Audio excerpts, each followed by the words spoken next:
most of these drivers, well, their claims were not paid, and the state actually passed those claims on to a contractor. But we found that this wasn't unique. Over the past 2 years, only a handful of drivers have received money from the state, and most received nothing at all.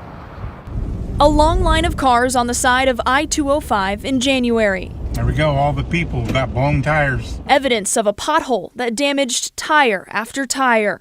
She was like, oh my God, what happened? What was that? Gina Lee Page was in the car with her daughter. And I was like, it's okay. It was the tires. We're going to pull over. We're going to check it. Driving past the Abernathy Bridge when she hit the pothole. So that was the damage to one of my tires. Here's a look at the hole. ODOT estimates that over 40 cars were damaged by it. There was obviously several police officers. One of them walking through did tell us that we can file a claim with ODOT.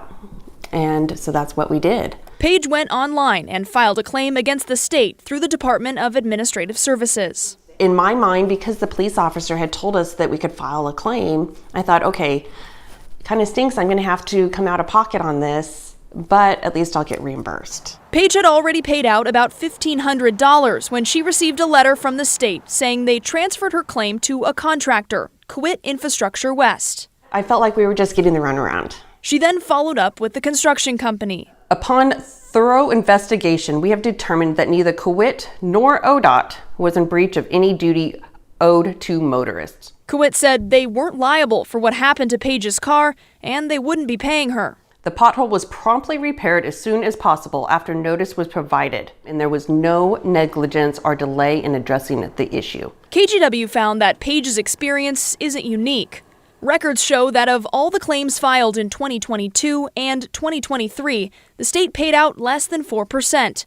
The vast majority of claims related to potholes were denied. Somebody has to be held responsible. That was a lot of damage done on something that could have been prevented if the job had been done right to begin with. And as of mid-February of this year, we found over 90 claims have already been denied. 16 others are still waiting for a final decision. As for Page, she says she just wants to be reimbursed for what she lost. I'm a single mom. Yeah, it's a huge hit.